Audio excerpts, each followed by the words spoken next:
On the night my granddaughter graduated high school, I stood in the back of the auditorium while my daughter saved the front row seats for her husband's family. I arrived early, like always, hands clutched around a little bouquet I bought with my own money. Tulips, the yellow ones she used to pick from my garden when she was small. The folding chair squeaked beneath me, metal against linoleum, and my coat was too warm for June. At the end of the ceremony, when the cap flew up and the applause surged, I stood too, clapping softly, smiling with my whole heart, and she looked right past me. My daughter. She waved at her in-laws, blew kisses, and when I stepped forward to offer the flowers, she whispered without turning her head, "Why are you even here?" "I'm Ann Russell. I'm 69. And that was the moment I knew she had erased me. Subscribe, and tell me in the comments where you're watching from. Thanks. I walked home that night. I lived just under 3 miles from the school, but no one had thought to offer me a ride. I didn't mind the walk as much as the weight of it, how even the sky felt like it couldn't look me in the eye. There was still confetti in my hair when I sat on my porch steps, unwrapped the tulips, and left them there beside me. They didn't deserve to be thrown away. There was no yelling. No drama. Just a quiet dismissal, folded into a whisper, like I had simply become inconvenient. Like my presence had grown embarrassing, like an old photo nobody wants to frame. I don't believe cruelty always needs volume. Sometimes it's just the absence of warmth. I keep remembering how she used to sleep in the crook of my arm, her breath all syrupy with milk, when she was 3 and frightened of the wind. And now she wouldn't meet my eyes in a crowd. People think a mother's love just runs like a faucet, but mine had been running dry for years. I just kept pretending I didn't feel it. Let me tell you something that's true. It's not the slap that breaks you. It's the shrug. Back when she was a child, I once told her, when you love someone, you make room for them. No matter how small the house. I said that while we were scrubbing the kitchen floor, her little knees wet with suds and linoleum polish. I said it 100 different ways, through 1,000 tiny gestures. And I thought she'd remembered. I thought I'd raised her to hold people gently. But now I realize, not everyone who grows in your house grows in your heart. They think we forget that age smooths things out like sea glass. But I remember everything. And memory, at my age, is no longer a possession. It's a burden you carry with grace. I never told her, but I didn't sleep that night. I sat up on the edge of my bed, in the dark, holding the little card I'd written for her daughter. The card had a pressed forget-me-not inside. The ink had smudged. And when I finally put it in the drawer beside the ones I'd written for birthdays they never came for, I realized the drawer was full. So I made room.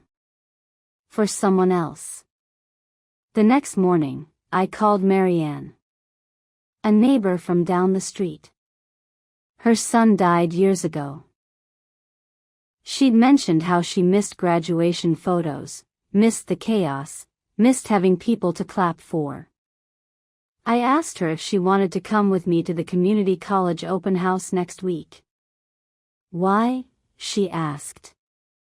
Just because, I said. And she came. In her good coat. And she smiled like someone had remembered her name. You don't have to be born into someone to love them well. And that's where this story begins. Not with the whisper, but with the space I gave away after. You see, people think silence is empty. But mine was full of decisions. There are sacrifices so quiet they don't echo. You just carry them. Like grocery bags up a long driveway when nobody thinks to come outside. Like swallowing back the thing you wanted to say because it might crack someone else's comfort. I carried a life full of those. I was 23 when I had her. It was raining that day, a cold, April sort of rain, the kind that makes the hospital windows look like they're crying too. My hands were trembling as I held her for the first time. She had this tiny wrinkle between her brows, like she was already worried about something. I thought, I will protect you from everything. I promised it to her silently. And I meant it. We didn't have much. A 2-bedroom rental with wallpaper peeling like old bark and baseboard heaters that never really worked. Her father, Daniel, was trying. He was present, then absent, then present again, like the tide. But I never let that touch her. When he walked out the final time, 1983, I remember because the heater broke again and I held her through the winter in coats. I stitched a life together with my own hands. I worked nights at the textile plant and days cleaning houses. I memorized her school calendar better than my own birthday. Her favorite color changed every 6 months. First pink, then purple, then for a long time, yellow, like her laugh used to be, bright and round and sudden. I never missed a recital, even if I was running on no sleep and day-old coffee. I still remember her in that sunflower costume. She kept scratching the felt petals. I stayed up all night sewing them back on. She never knew. There was a time I believed motherhood meant invisibility. That being a good mother was measured in how little of your own needs showed.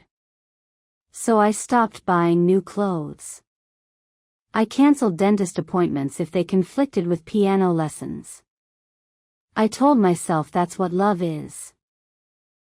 Choosing someone else again and again, until you don't recognize yourself in the mirror anymore, just the outline of who you were before they needed you. When she got sick in the 4th grade, bronchitis that lingered for weeks, I lost my job because I wouldn't leave her alone at home. They let me go without ceremony, just a nod and a, "we understand." I didn't tell her. I just made soup from canned broth and worked weekends at the diner 2 towns over. I'd sleep in my car between shifts and wash my uniform in the bathroom sink. I remember the Christmas she asked for a telescope. We couldn't afford it. So I bought a second-hand one from a yard sale, cleaned the lenses with an old eyeglass cloth, and wrapped it in leftover birthday paper. She never noticed. Or maybe she did, and loved me anyway. That's the kind of memory that keeps breathing, long after it's passed. Then came the teenage years, and the distance. Not unusual, they say.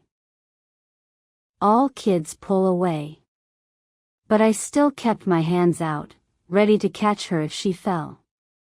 She never looked back, but I stayed there. I always stayed. I watched her leave for college with a truck full of boxes and a kiss on the cheek that barely touched skin. I co-signed the student loans. Paid the interest for 5 years while she figured things out. I never asked for repayment. I wanted her to feel light, unburdened. I didn't want her to start her adult life carrying the weight I'd hauled behind me for decades. When she met her husband, I baked pies for the engagement party. Apple cinnamon, her favorite. I offered to help with the wedding. She said the planner had it all handled. I stood at the back of the venue like a guest at someone else's life. I watched her dance with her new family and wondered if she even saw me. Even when her father showed up after 30 years, smiling like he'd never left, she welcomed him with tears and open arms. And I kept smiling too. For her. Always for her. I used to think that love was a ledger, that all the things I did would eventually be seen, felt, acknowledged. But love, real love, can't be tallied. It can only be offered. Again and again. I paid her phone bill until she was nearly 30. Helped with down payments. Showed up when she needed someone to sit with the kids. Once, I drove 5 hours in the middle of a snowstorm because she was overwhelmed and her husband was out of town. I held my grandson while she cried in the shower, and when she came out, she just said, "Thanks for coming," like I'd dropped off milk. And still, when she asked me, not loudly, but with a hush that felt like a slap, "Why are you even here?" that night at graduation, I felt like a stranger in her life. Like the room I had once built around her had locked me out. It's strange, isn't it? The way you can give your whole life to someone and still be seen as a guest. The way you can sacrifice sleep, security, and years of your own youth, and still be met with indifference. But I'm not bitter. No. Bitterness is loud. What I feel is quiet. Like the part of a symphony that holds just one long, low note. The kind that makes your chest ache but you don't know why. People often ask older women what they did in their lives. They expect titles, careers, big stories. But what I did was this: I raised a human being. I kept the lights on with nothing but grit. I loved someone through every version of herself, even the ones that didn't love me back. And I'd do it again. But I'd do it with my eyes open this time. It didn't happen all at once. That's the hardest part to explain. It's never one big betrayal you can point to and say, "There, that was the moment." No, it comes like a slow drip from a faucet you forgot to tighten. Just a little at a time, until one day the sink is full and your hands are wet with something you never asked to carry. At first, it was the phone calls. Or the lack of them, I should say. They used to come once a week, then every other. Then only on holidays, if that. I told myself she was busy. She had kids, a job, a house to run. I remember leaving little voice messages, just short ones, reminders that I was still here. "Made your favorite soup today," I'd say. "Saw someone wearing the scarf I knitted you in '09. Hope it's still keeping you warm." She never called back. Not for those. Then it was the birthdays. She remembered the children's parties, every balloon, every theme, every sugar high squeal.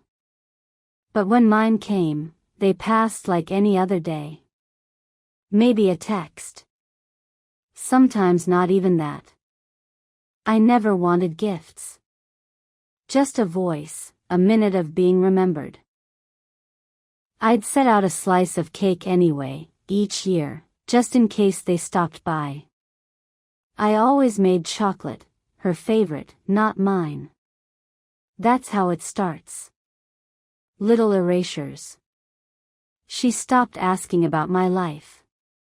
When we did speak, it was always about her, how tired she was, how expensive everything had gotten, how her mother-in-law meddled too much. I listened. That's what mothers do, right? I'd ask, gently, "How are the boys?" and she'd say, "Fine, fine," already scrolling through her next thought. Once, I mentioned the book I'd been reading, one I thought she'd love. She didn't even respond. I heard the clicking of her keyboard in the background.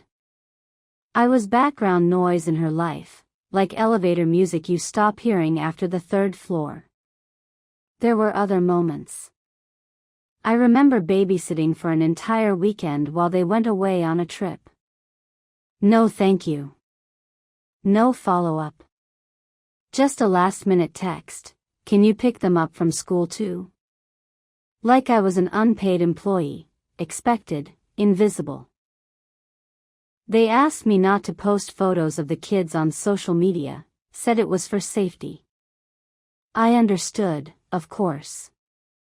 But then I'd see her mother-in-law posting pictures from the same birthday party I was told to stay silent about. Smiling with the boys in matching shirts. And there I was, behind the camera, not in a single frame.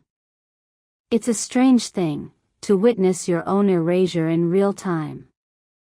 I started showing up less, uninvited less. Not out of pride, but because I was beginning to understand my presence wasn't adding to their lives anymore. At least not in a way they valued. Once, I arrived early for Christmas, with cookies, little handmade ornaments for each of them. My grandson asked who I was making room for on the couch. That couch used to be mine, from my old house, the one I sold to help them buy theirs. And I hadn't even noticed until that moment how much of myself I'd handed over. I stopped offering to help unless asked. They didn't ask. I stopped bringing food to family gatherings. No one mentioned it. I stopped reminding them of the old stories, her first steps, the snowstorm birthday, because I realized they didn't remember them the way I did. Or maybe they didn't care to. There were small humiliations too. Like the time I brought a casserole to a school fundraiser and heard someone say, "Oh, is that from the store?" I'd spent 3 hours making it, using my mother's old recipe. No one took seconds. Or the time her husband referred to me as, and, in front of the children. Not grandma. Not even mom. Just Anne. Like a neighbor. Like a footnote. That night, I lay awake thinking about names. About how we name people in our lives and what it means to be unnamed. Once, at a barbecue, someone asked if I had any other children. She answered for me, before I could speak. "No, I'm the only one," she said, laughing. "One and done." But that wasn't true. I had a son, born between her and the divorce. He lived for only 3 days. His name was Caleb. She knows that. I told her once, when she was old enough to understand. I thought it mattered. 100 quiet hurts. That's what it was.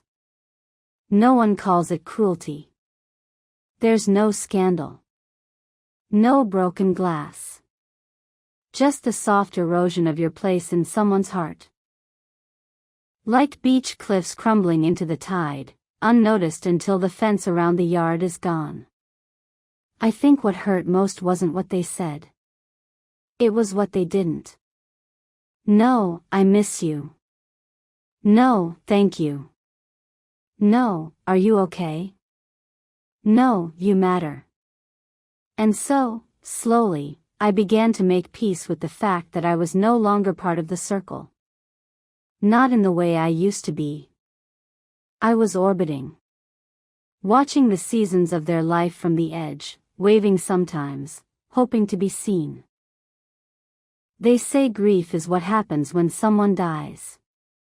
But this was something quieter. Like being put in a room you used to decorate and asked not to touch the walls anymore. And the strange thing is, even with all that, I didn't stop loving them. That's the hardest part. It was February when I found out what they had done. One of those still, brittle days, where the sky hovers low like it's waiting for something to fall. The trees looked like they'd been holding their breath all winter. I was sitting at my kitchen table, sorting through the stack of mail that had collected over a few weeks. Mostly junk. A few catalogs I never ordered. One cream-colored envelope with no return address. Inside was a bank statement. Not mine. Not one I recognized. But my name was on it. At first, I thought it was a mistake. Some clerical mix-up. I hadn't opened a new account in years, and certainly not one in both my name and my daughter's. I called the number at the bottom, and the woman on the line said, in that polite but disinterested tone, "Oh yes, it's a joint account. Opened 3 months ago. Would you like to change your login credentials?" That was when the air left my lungs. I didn't yell. I didn't cry. I just stood very still and looked out the window, watching the street remain exactly the same while something inside me shifted for good. I didn't recognize any of the transactions. Large payments to companies I'd never heard of. Money being moved out in regular, quiet little withdrawals. And suddenly, I understood why my daughter had insisted, just last year, that I give her access to my Social Security paperwork, just in case something happens, Mom.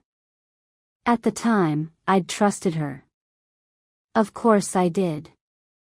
She was my only child. She said she wanted to help manage things, keep me safe. I remember her saying those exact words.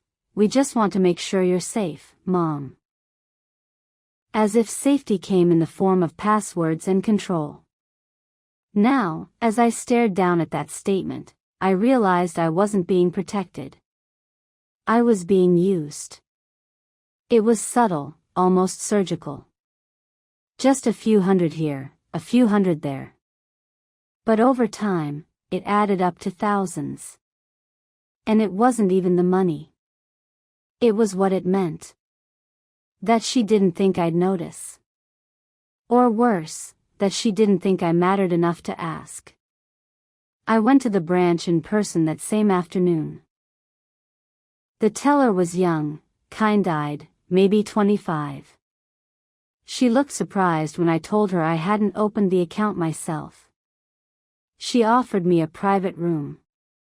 I declined. I wanted to feel the cold tile beneath my feet. I wanted to stay awake. The manager brought over the forms. I signed to remove my name from the account. He hesitated before he handed me the papers. "Is this your daughter?" he asked gently, pointing to the second name. I just nodded. She had forged my signature. Somewhere, quietly, she'd written my name in ink and slid it under a banker's hand, pretending I was there. Pretending I agreed. And maybe that's the part that hurt the most, the pretending. The idea that my consent was so easily fabricated. That my voice could be replaced with a signature. That I had become an object to be maneuvered, not a mother to be trusted. When I confronted her, not in anger, but in the kind of quiet that makes people nervous, she looked right past me. Like she couldn't bear to look me in the eye. She mumbled something about how they were behind on the mortgage, how her husband lost hours at work, how I wouldn't miss the money anyway. Wouldn't miss it. Like I hadn't spent 4 decades counting every dollar. Like I hadn't worked 2 jobs with blisters on both hands, scrubbing strangers' floors while praying my child would never have to. I didn't say much. I remember the way the refrigerator hummed behind us, the smell of something burning faintly on the stove. She didn't turn it off. She was too busy explaining, justifying, dancing around words like borrow and only temporary.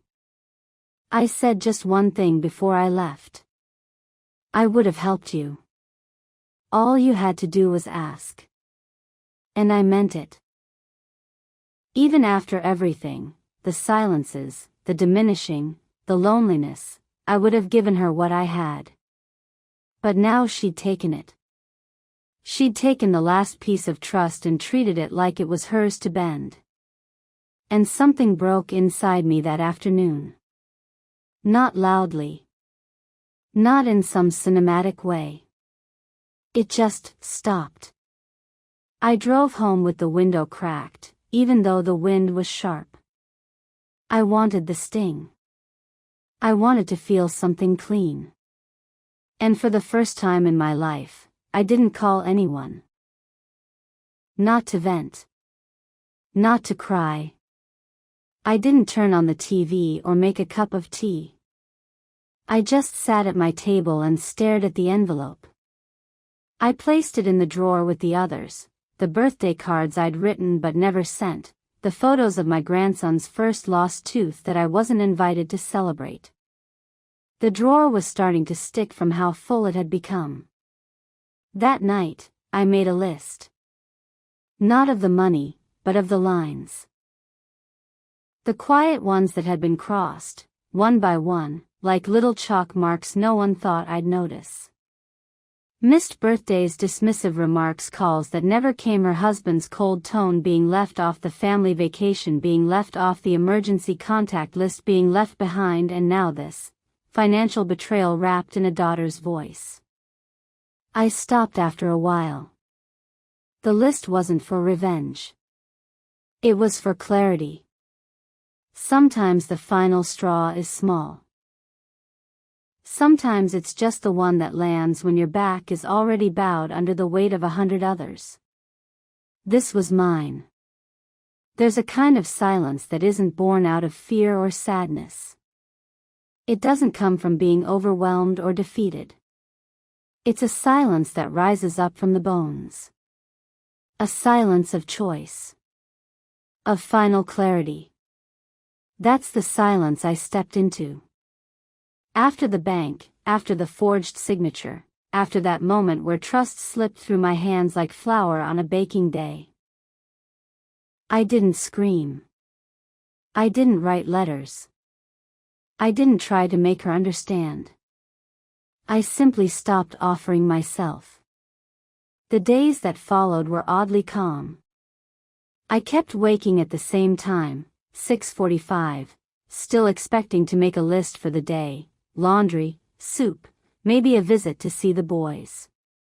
But I didn't write anything. I let the paper stay blank. I let the kitchen stay quiet. The phone rang twice that week. Unknown number, then a charity call. I let both go to voicemail. I started turning the ringer off entirely. Not to punish anyone. I just didn't need the sound anymore. I didn't need to hope it was her. I canceled the subscription to the grocery delivery service I'd been paying for on her account. It wasn't much, just milk, cereal, snacks for the kids, but it was something I'd kept doing without being asked. Like setting a table no one sat at anymore. That Sunday, I skipped church for the first time in 11 years. I didn't feel angry at God. I just felt still. I made coffee and sat in the corner of the room that got the morning light, the spot where the cat used to sleep before she passed. The dust floated in like tiny ghosts, and I watched them instead. I didn't mention the bank incident to anyone. Not Marianne, not the ladies from the library club. Not even the woman at the pharmacy who always asked about my daughter with too much familiarity. Some things don't need to be spoken. Some things become more real when you keep them to yourself. I started going for longer walks, without my phone. Down to the little pond behind the retirement condos, the one with the lone bench under that tired-looking birch. I'd bring a small thermos and sit for hours, just watching the water stay where it was. One morning, I stopped by the public library and asked the clerk about financial literacy books. Something gentle, not too academic. She pointed me to a few titles. I checked out 3, sat by the window, and read half of one before I realized I'd been holding my breath. I exhaled, quietly, and kept reading. By the second week, I had a notebook. Nothing dramatic. Just a plain, spiral-bound pad I found in the back of a drawer with old Christmas cards. I wrote down every account that had my name on it. Every document. Every password I still remembered. Then I started making calls, slowly, carefully. No one suspected anything. No one called to ask if I was okay. And in some way, that made it easier. Their silence gave me permission to finally claim my own. I made an appointment at the credit union and moved my savings into a separate, single-name account. I set up a will with a paralegal from the community center who offered her time for free on Wednesdays. She was patient. Listened more than she spoke. I liked that. When she asked who I wanted to designate as power of attorney, I paused. I didn't have an answer. It was the first time in my life I realized I had no one I fully trusted with that kind of responsibility. Not anymore. Not yet. So I left it blank. She said I could update it later. I nodded and slipped the folder into my bag like it was made of glass. I started cooking again, but just for myself. Nothing grand. Oatmeal with cinnamon. Chicken stew. A slice of buttered bread still warm from the oven. There's a kind of sacredness to cooking only for yourself. No one else to impress. No one else to please. Just your own taste. Your own hunger. The TV stayed off most nights. I'd open a book or light a candle or sit in the quiet and listen to the creak of the house adjusting to night. It was in those hours that I realized how loud my life had been, not with sound, but with striving. All those years I'd spent trying to be enough, trying to be seen, trying to remain necessary. And now, here I was, sitting still in the absence of all that reaching. I didn't feel angry. I didn't feel triumphant. I just felt clear. I began writing letters, not to send, but to clear the clutter inside me. Letters to myself, to my younger self, to the version of me who stood by the window waiting for headlights that never pulled into the driveway. I wrote to her, the girl with the sunflower costume, the young woman with her own baby on her hip. I didn't write with bitterness. Just truth. Just the facts, laid out plainly. There was a moment, about a month in, when my daughter sent a message. It was short. Hey, haven't heard from you in a bit. Everything okay? I stared at it for a long time. Then I turned off my phone and went back to my book. No storm. No scolding. Just a silence that no longer needed permission. It wasn't about punishing her. It was about finally hearing myself. Finally answering the question I had ignored for years. What do I need now? Not what do they need. Not what would make things smooth again. Just, what do I need? And the answer was simple. I needed quiet. I needed distance. I needed to stop auditioning for a role I had already outgrown in their eyes. I needed to give myself back to myself. And so I did. It's a strange thing, realizing you've survived your own life. Not in the dramatic sense. There was no fire, no flood, no ambulance in the middle of the night. Just the quiet realization that I'd been holding my breath for years inside a story that never truly belonged to me. After I went silent, something unexpected happened. I didn't feel smaller. I felt wider. Not louder, not brighter, just more expansive, like the quiet had carved out room inside me that I didn't know I needed. And in that space, I began to move differently. The first thing I did was take back the spare room. The one I had always kept made up, just in case they visited. Twin beds. Extra toothbrushes. Little framed pictures of the kids on the windowsill. I stripped the sheets and packed away the toys, not with resentment, but with clarity. I turned it into a little studio.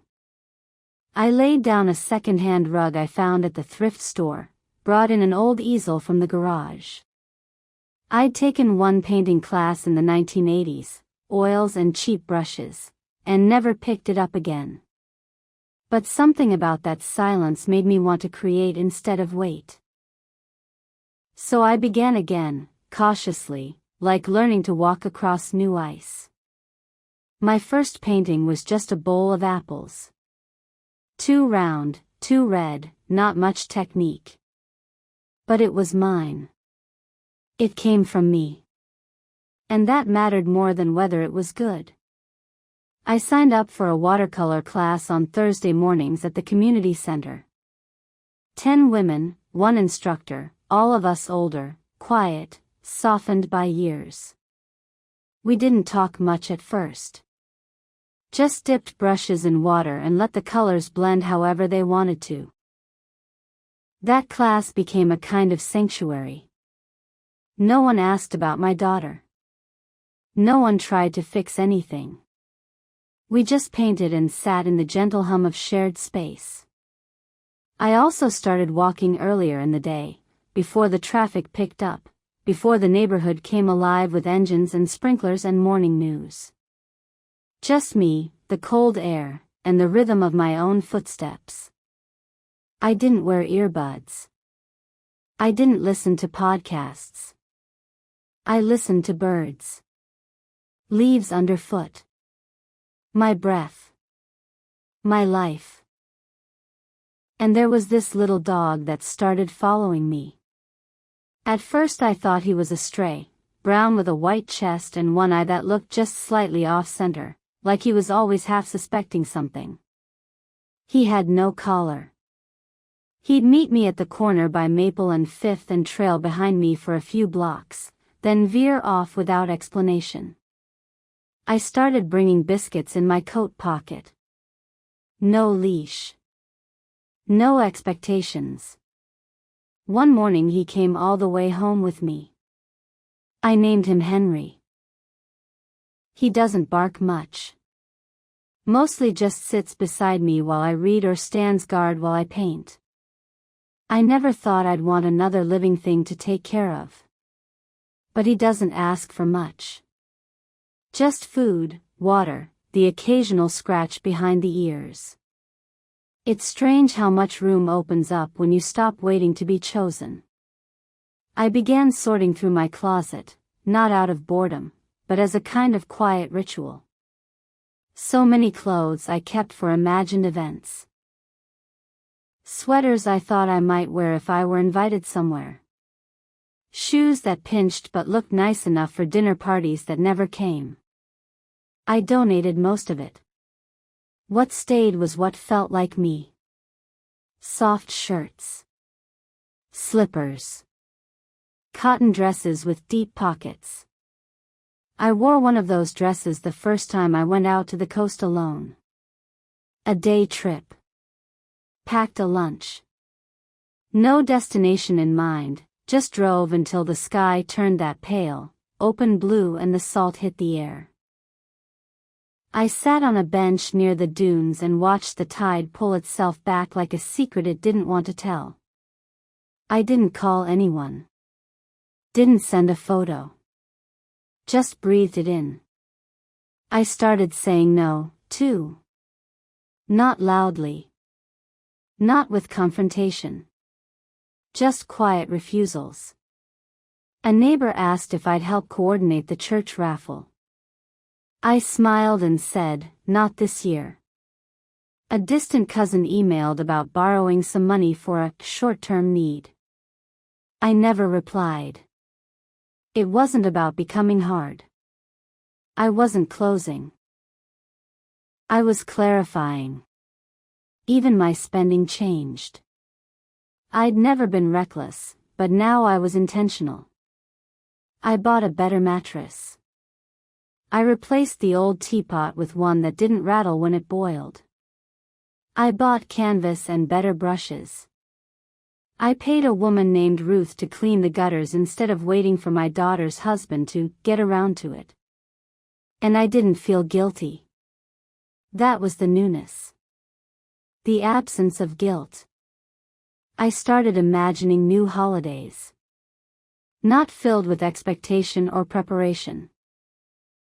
Just moments I could craft quietly, a pot of soup on New Year's Day, a walk at dusk on Mother's Day, sitting in silence on my birthday with Henry curled at my feet. I moved through my home differently, too. I lit candles for no reason. Played old records in the evening. Rearranged the kitchen so the plates I liked were easiest to reach. I didn't do any of it out of sadness. I wasn't proving anything. I was just living. I think what surprised me most was how little I missed the noise. The checking in. The trying. The effort it took to hold up a relationship that leaned all its weight on one side. I still thought of her sometimes. Still looked at the photos on my phone. The boys' faces. Her wedding dress. The selfie she took in my bathroom mirror, years ago, when she was still calling me Mama. But I didn't ache for her anymore. And I didn't need her to understand what I had become. Because what I had become was quiet. And whole. And slow in the best way. Some mornings, I'd watch the light move across the wall and think, so this is what peace feels like. It wasn't loud. It wasn't thrilling. It just stayed. It didn't happen right away. I don't think they noticed at first, the absence of me. That's the thing about people who take you for granted. They rarely sense when you begin to pull back, because they were never really looking to begin with. But eventually, the spaces I used to fill began to echo. They called less and less, and when they did, it was mostly out of necessity. I could hear it in the voice, that subtle tension of someone trying to maintain something they only now realize is slipping. Just checking in, she'd say.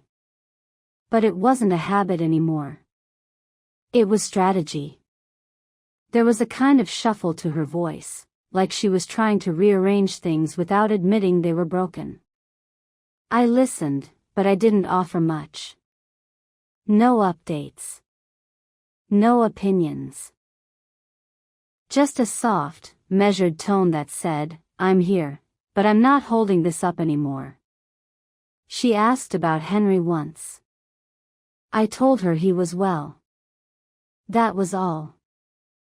I heard from Marianne that she'd been calling around the neighborhood, asking if anyone had seen much of Mom lately. That made me pause. For a moment.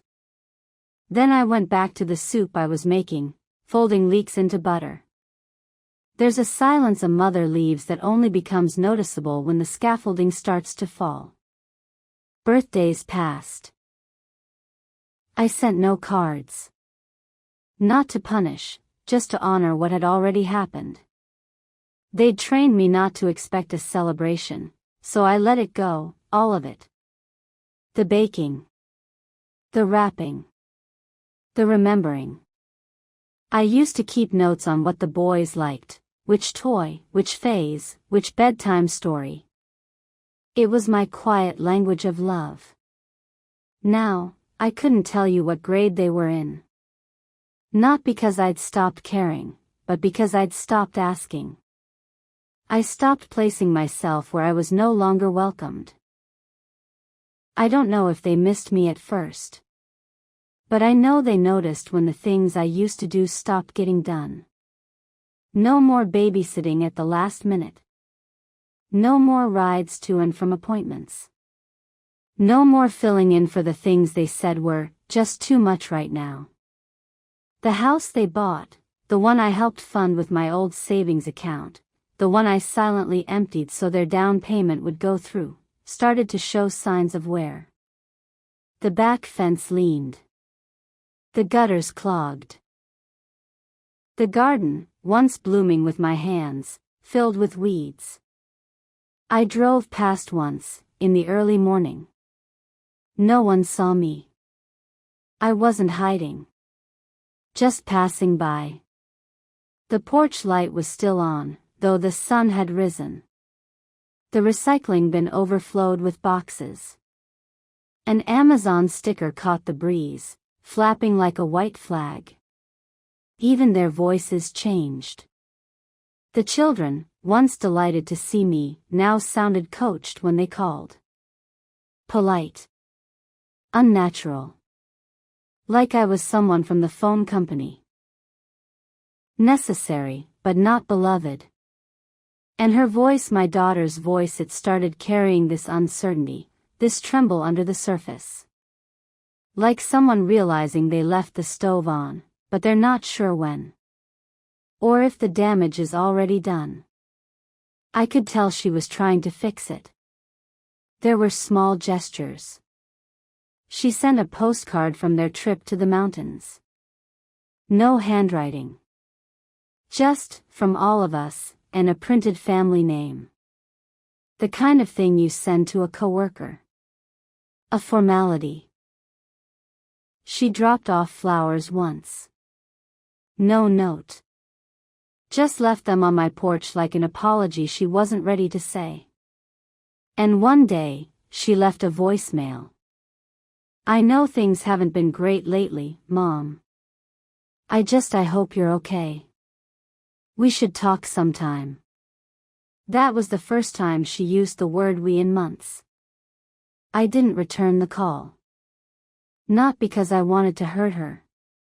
But because I wanted to protect myself. That's the part they never understand, that silence isn't always about anger. Sometimes it's a boundary.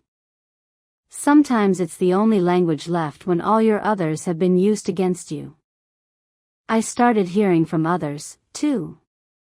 The mother of one of the boys' classmates called me, said she remembered the quilts I'd donated to the school raffle 2 years back.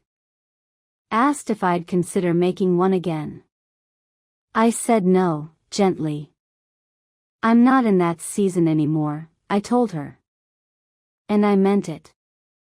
I had entered a season where my life no longer revolved around being needed. I no longer waited by the phone.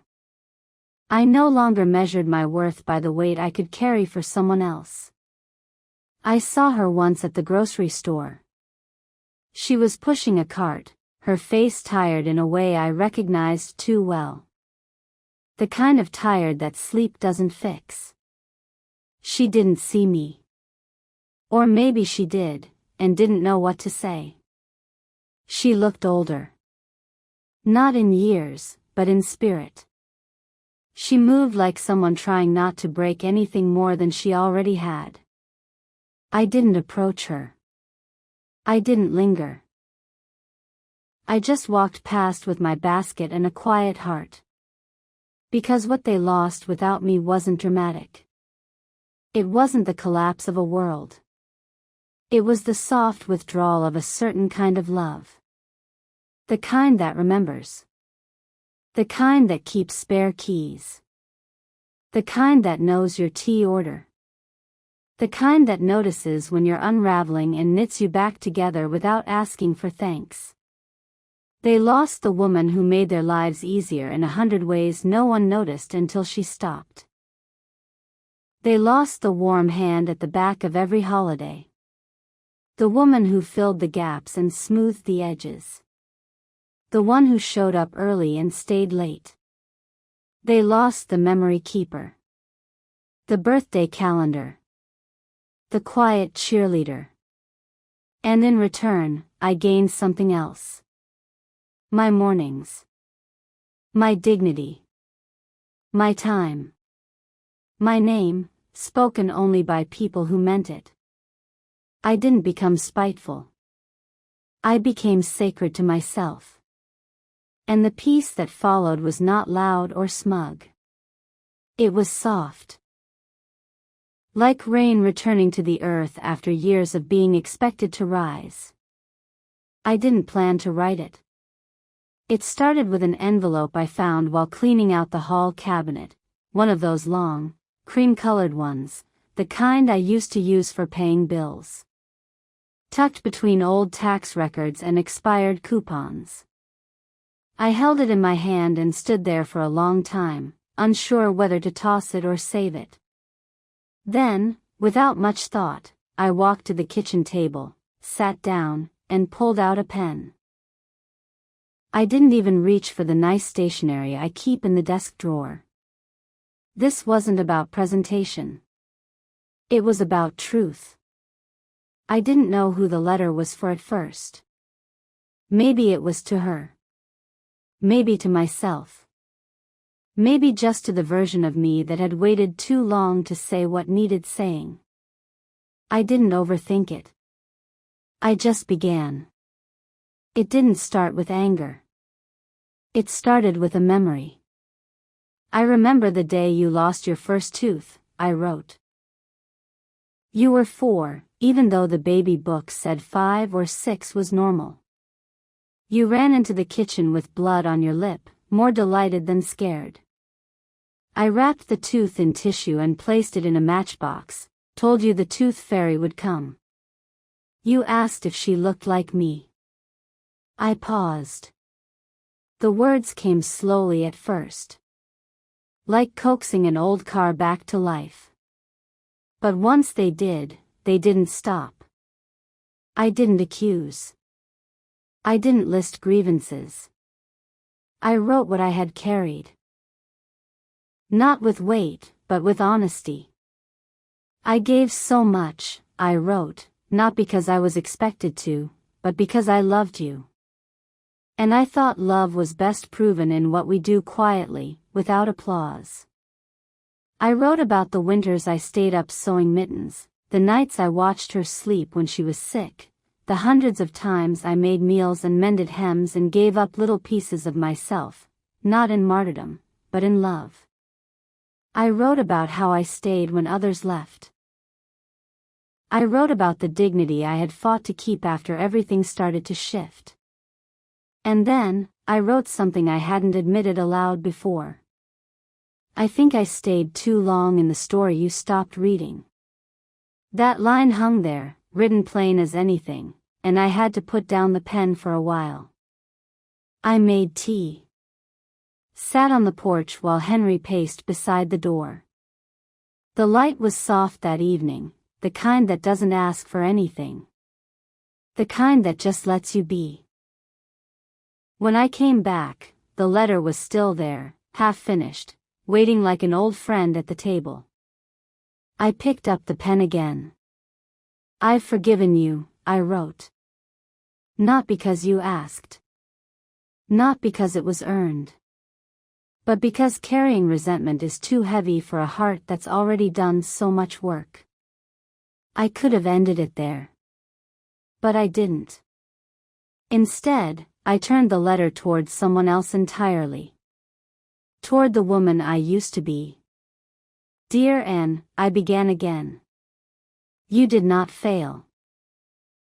You did not go unseen. The world may not remember the casseroles you made or the stories you whispered at bedtime. But they mattered. You mattered. And you still do. I don't know how long I wrote after that. Pages began stacking beside me like shed skin. I wrote about moments I had buried under politeness. About the ways I had disappeared into other people's needs. About the silence I had mistaken for strength. And the strength I had finally found in silence. I wrote to the woman who kept showing up, even when the room was cold, even when no one looked up. I told her she could rest now. She didn't need to explain herself anymore. She didn't need to keep proving her heart had been in the right place. She could let go of the hope that one day, they'd come back with understanding. That ship had sailed, and she didn't have to stand on the dock anymore. I folded the letter in half. No address. No stamp. Just a piece of truth wrapped in paper. I burned it that night. Not in anger. Not in sadness. Just slowly, in a metal bowl on the back patio, while the wind was still and Henry lay curled at my feet. I watched the edges curl, then catch. The flames didn't roar. They flickered. Almost reverently. Like they understood. There was no moment of epiphany.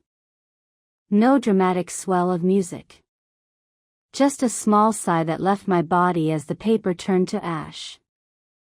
I didn't need that letter to reach anyone.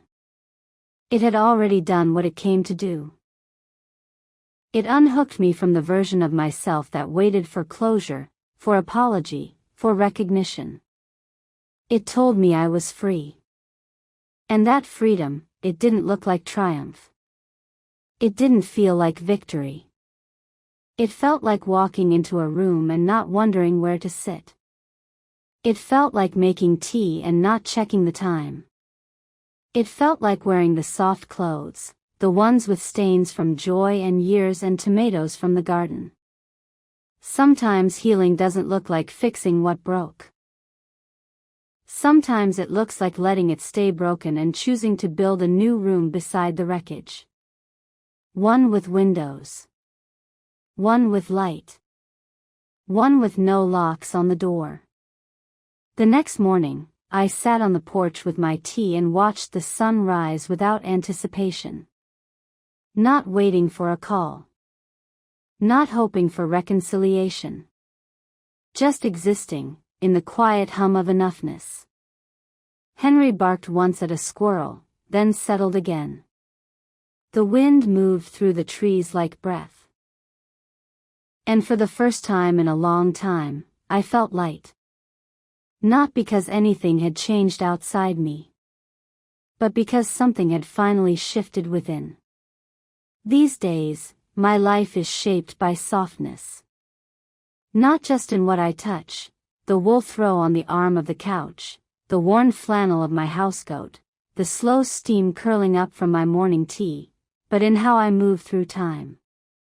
There are no sharp turns now, no sudden drops.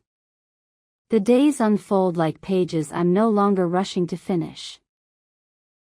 I wake early, but not because I have to. No one is waiting. There are no rides to give, no lunches to pack, no errands that were once mine by default. I rise when the light hits the window just right, that honey-colored slant that only comes if you're still enough to notice. Henry is always the first to stir.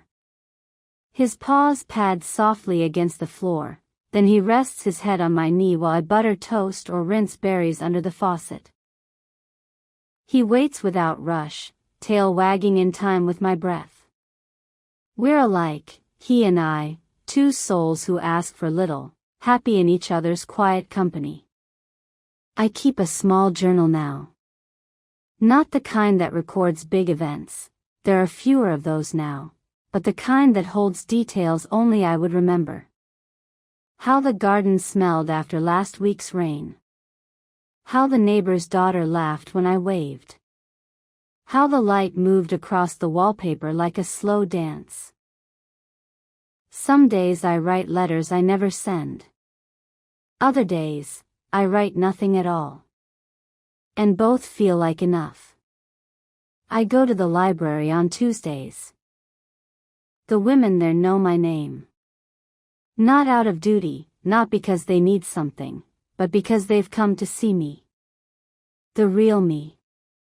We trade books, sometimes recipes. We sit in silence that doesn't need to be filled. It's a gift, that kind of stillness, when you're seen without having to explain. I've stopped checking the mailbox with expectation.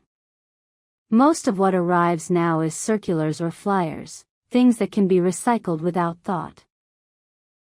And I no longer flinch when I see her name missing from the return addresses. It simply doesn't sting the way it used to. There's a scar there, yes, but it's flat now. It no longer bleeds. She hasn't called in a while. The last message was months ago, a brief update, a photo of the boys. I didn't reply. Not out of cruelty, but out of respect for the boundary that's finally held. She exists somewhere in the world, doing what she must, and I wish her peace. But I do not step into her weather anymore. I keep to my own seasons now. Spring has returned to the yard. The lilacs I thought were done have bloomed again. Small, tentative clusters of pale purple. I clipped a few last week, placed them in a jar on the windowsill. They catch the morning light and fill the kitchen with a scent I once associated with other people's gratitude. Now it's just for me. I've begun tending the soil again. Not with the old urgency of producing or impressing, but with curiosity. A few vegetables, some herbs. Enough to season my meals and remind me that I can still coax life from the earth. I speak to my plants. I thank them. I apologize when I forget to water them for a day or two.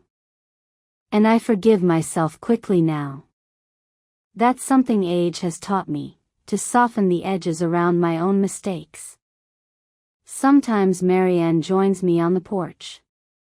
She brings cookies, I make tea. We sit in our wide chairs and let the day stretch between us like an old quilt, patched, worn, but warm. We don't talk about the past. We don't need to. It shows up in the way we hand each other a napkin without asking. In the shared silence when a breeze passes. I've come to believe that peace is not something you find. It's something you stop running from. And I don't run anymore. The quiet no longer frightens me. I don't fill it with TV or tasks. I let it hum through the house like a gentle engine. It cradles me in ways that noise never could. Every so often, I get a call from someone who still remembers the old me. A woman I used to work with. An old neighbor from the street where I raised my daughter. They ask how I'm doing, and I tell them the truth. I'm living a small life now, I say. But it's full. Sometimes they pause. They're not sure if that's a good thing. But it is. It truly is. My life doesn't need to be large to feel meaningful. I don't need big occasions. I don't need to be needed. I don't need to be central to someone else's plans. I am no longer holding my breath for invitations that never come. I take myself to the movies now. Matinees. I buy one ticket, one popcorn, one soda. I laugh out loud if something is funny. I cry when something moves me. No one beside me to ask why. No one to hush me. I dance in the kitchen sometimes. Just a few sways, a spin when the right song comes on the radio. My knees protest, but my spirit doesn't. It feels like a celebration, even with no one watching. And when the night comes, I no longer dread the darkness. I light one candle. I read a page or two. I pull the blanket over my shoulder. And I sleep. Not out of exhaustion, but out of peace. You see, what I lost was never really mine to keep. But what I found, this stillness, this self, that is mine. Completely. Finally. Quietly. I don't wait for her to come around anymore. I no longer wonder if she'll understand someday. Because this story, the one I'm living now, doesn't need a witness to be worth telling. It is enough that I have lived it. That I am still here. That I am whole in ways no one thought to applaud. And when I sit on my porch in the hush between sunset and night, I think to myself, I wasn't angry. I was finally empty, and that was beautiful. If you're listening, I want you to know. I never stopped loving you. Even now, with all this space between us, with all that has unraveled, that part of me remains untouched. I'm not sure if that's a gift or a burden. But it's the truth. This isn't about guilt. I'm not offering you a spotlight so you can stand in it and feel bad. I'm offering you something quieter. Something gentler. The kind of truth that doesn't ask for apology, only acknowledgement. You see, I don't need you to come back. Not anymore. I needed that once. I used to ache for it, your voice, your laugh, a moment where you looked at me and saw not the obligation of a mother, but the woman beneath.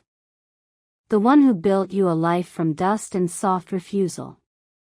The one who stayed when no one else did. But I've stopped waiting for that now. Still, I thought maybe one day you'd come across this. Maybe you'd sit in your own kitchen, the light just right, the house quieter than usual, and you'd wonder about me. You'd think, she used to hum while folding towels, or, she always made too much soup, didn't she? And for the first time in a long time, you'd feel the absence not as convenience, but as loss. That's not revenge. That's human. I didn't pull away to hurt you. I pulled away to find myself again. You'd grown into your own life, and I'd allowed mine to wither around the edges of yours. My world shrank into your orbit, and when you stopped seeing me, I disappeared even to myself. But I am visible again now. Not loud, not lit up. Just here.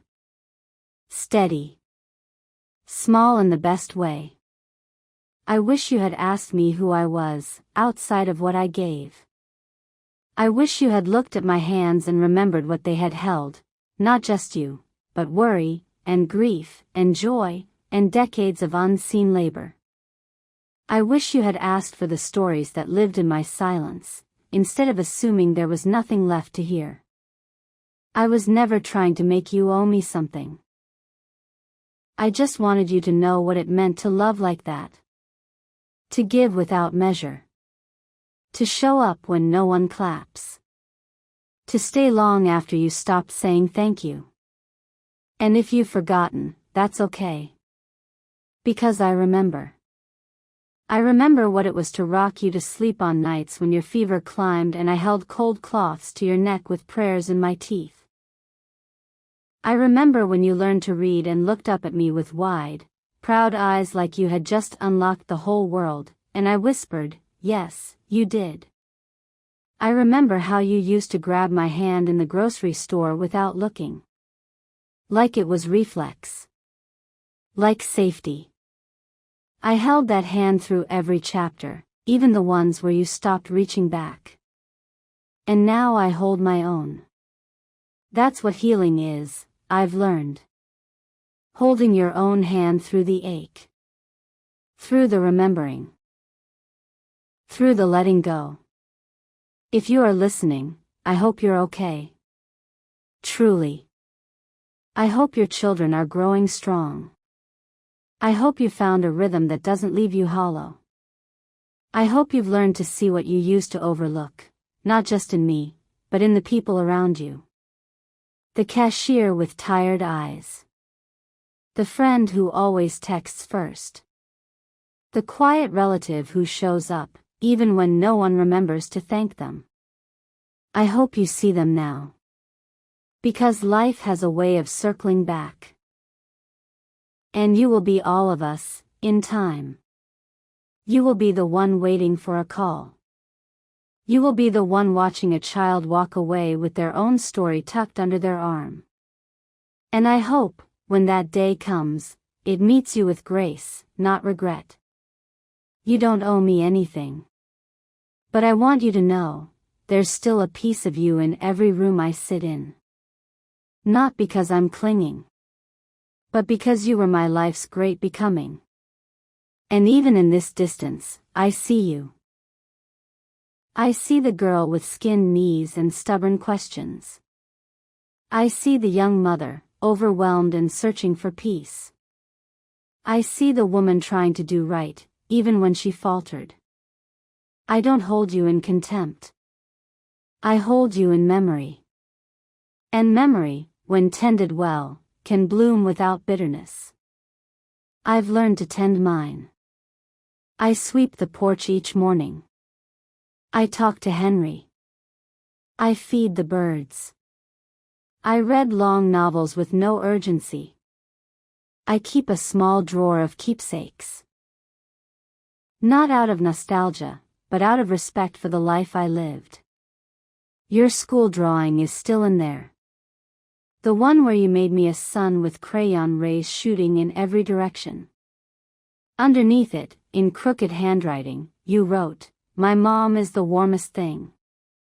You got that right. And I've kept that warmth, even in your absence.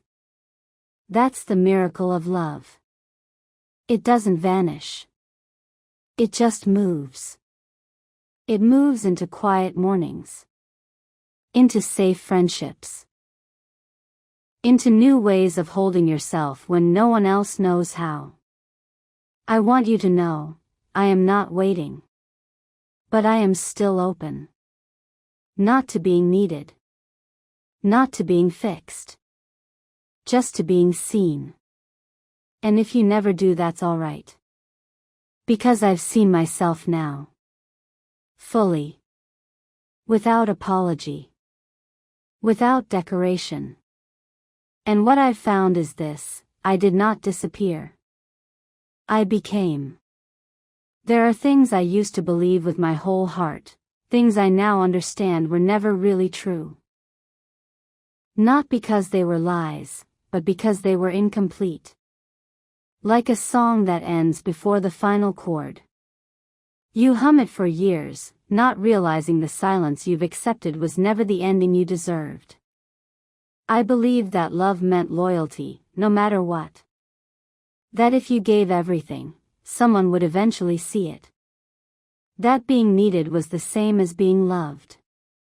That being quiet meant being strong. And for decades, I lived inside those beliefs like they were shelter. I handed out my time like bread, thinking it would keep us fed forever. But what I know now that I didn't then is that love doesn't mean dissolving yourself. Love that asks you to shrink is not love. It's transaction. I didn't see that when I was younger. I mistook my silence for grace. I called my exhaustion sacrifice and told myself it was noble to be overlooked, as long as it helped someone else shine. But I see it clearly now. The woman I used to be. She was brave, but she was also lonely in ways no one saw. And she carried a kind of weariness that didn't show in photos. It was in the quiet corners of the kitchen. In the way she'd clean up after everyone else and never ask for help. In how she'd say, "I'm fine," even when her chest felt heavy with invisible weight. She thought that love meant being there, always, no matter how she was treated. She thought that if she gave more, stayed longer, forgave quicker, the people around her would eventually understand the language she was speaking. But they didn't. And I don't fault them anymore for not understanding. Because what I know now is that we teach people how to treat us. And for too long, I taught them I would stay, no matter what. That I would answer every call, absorb every slight, make excuses for every absence. That I would continue showing up, even when I wasn't seen. So when I stopped, when I became quiet, when I began to change the rhythm of my life, it felt, to them, like an absence. But to me, it was a return. A return to myself. Now, my days are slower, but they are full in ways I once didn't think possible. I wake up without rushing. My feet touch the floor, and I breathe before I move. I listen to the sounds of the house, the creak of the wood, the tap of Henry's paws, the hum of the kettle warming the water. I light a candle just because I want to. I journal without editing.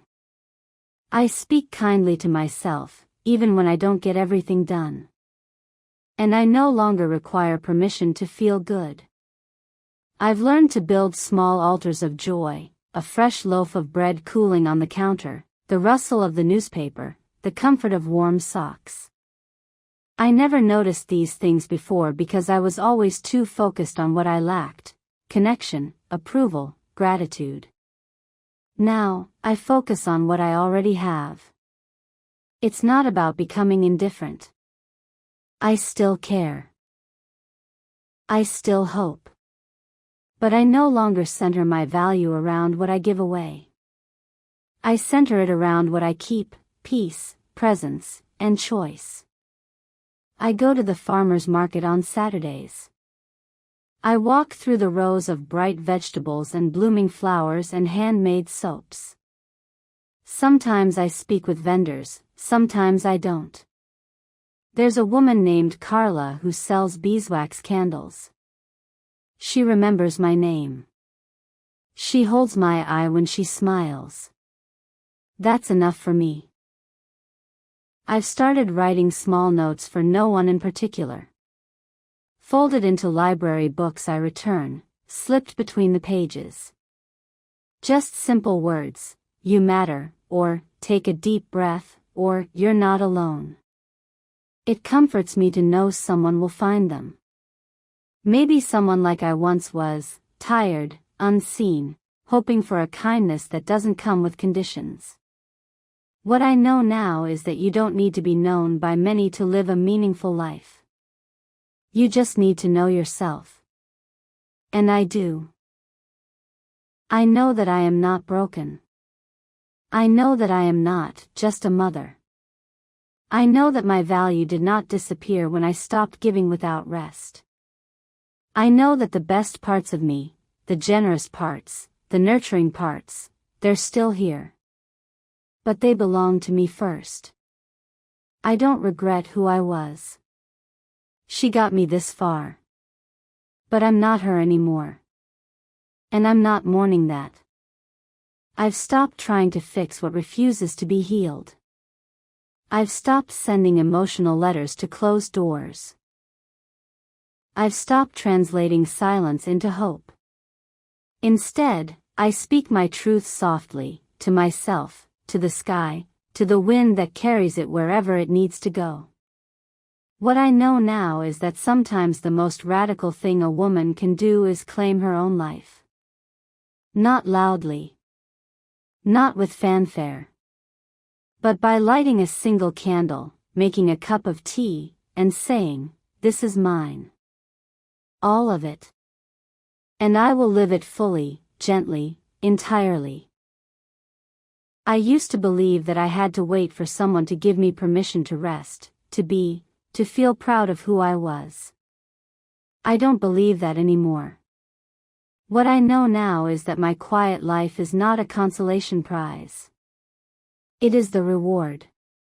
There is a kind of love I still believe in. It's not loud. It's not always returned.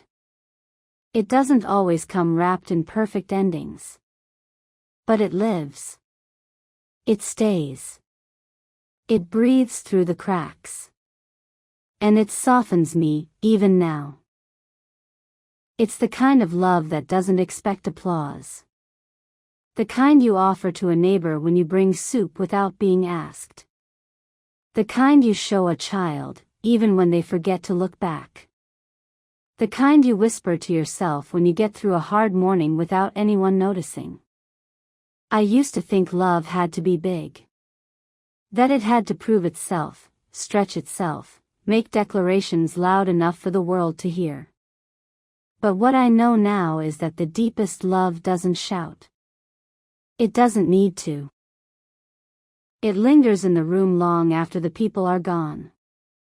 It's in the way you hold your own hand after someone lets go of it. In the way you still hope good things for the ones who hurt you. In the way you water plants even when they haven't bloomed. These days, my life is quieter than it's ever been. But the love I carry is no less. I see it in small things. In the way I fold the laundry, still gently, even if no one else will wear it. In the way I refill the bird feeder, thinking of how my husband used to call cardinals little flags of fire. In how I still keep a blanket draped over the back of the couch, even though I'm the only one who sits there now. It's not that I'm waiting. It's that I've learned love isn't always about where it lands. Sometimes it's just about how it moves through you. I think of my daughter now and then. Not every day. Just when something reminds me. When the phone rings and for a half second I think it might be her. When I see a mother and daughter at the market, laughing softly over peaches. When a song plays that I once hummed to her at bedtime. I don't flinch when the memories come. I let them in, like old guests who don't stay long. I make them tea in my mind, sit with them a while, and let them leave when they're ready. There's no bitterness anymore. Just breath. Just space. And still, somehow, love. Because I don't know how to unlove someone who came from me. But I do know how to let go of needing anything in return. That was the hardest lesson. Letting go of expectation while still holding space for kindness. Releasing the picture I once painted in my mind of how we'd grow older together, holidays filled with warmth, grandchildren running through my living room, her calling to ask for my recipes. Instead, I light my own candles. I bake for myself now. I laugh aloud at old reruns no one else remembers. And in those moments, I feel something holy, a love that asks for nothing but still rises, like bread in a warm oven. It took time to get here. Time, and heartbreak, and relearning what it means to be whole. But I know now that love isn't a performance. It's a presence. It's showing up for yourself when no one else does. It's staying tender in a world that told you to harden. It's choosing to live with an open heart, even if you've been left behind. And I still do. I love the mailman who waves from his truck. I love the quiet old man who sits on the same bench every morning, feeding crumbs to pigeons. I love the sound of the kettle whistling, and the feel of soft socks pulled on in winter. I love the memory of my mother's voice, and the letters I write to her even though she's been gone a long time now. I love the smell of garlic in the pan and the way it clings to my sleeves. I love the taste of cold water after a long walk. I love without needing it to be perfect anymore. I think that's the secret. I think the kind of love that lasts isn't the kind that avoids pain. It's the kind that walks with it, learns its shape, and says, even still. Even still, I will be kind. Even still, I will believe in gentleness. Even still, I will soften. I no longer believe love guarantees belonging. But I believe love creates beauty, even in solitude. Even in silence. Especially in silence. Some nights, I step outside just before bed. The air is cooler now, and the stars come quicker. I stand on the porch and close my eyes, not to pray, but to thank. Thank you for what I survived. Thank you for what I learned. Thank you for the love that remains, even if it looks different now. Henry presses against my leg, sensing the shift in the wind. We both feel it. How life moves forward whether or not we're held by those we once reached for. And we are okay. We are more than okay. We are peaceful. Not because everything made sense. But because we chose to keep loving anyway. That, to me, is the kind of love worth holding on to.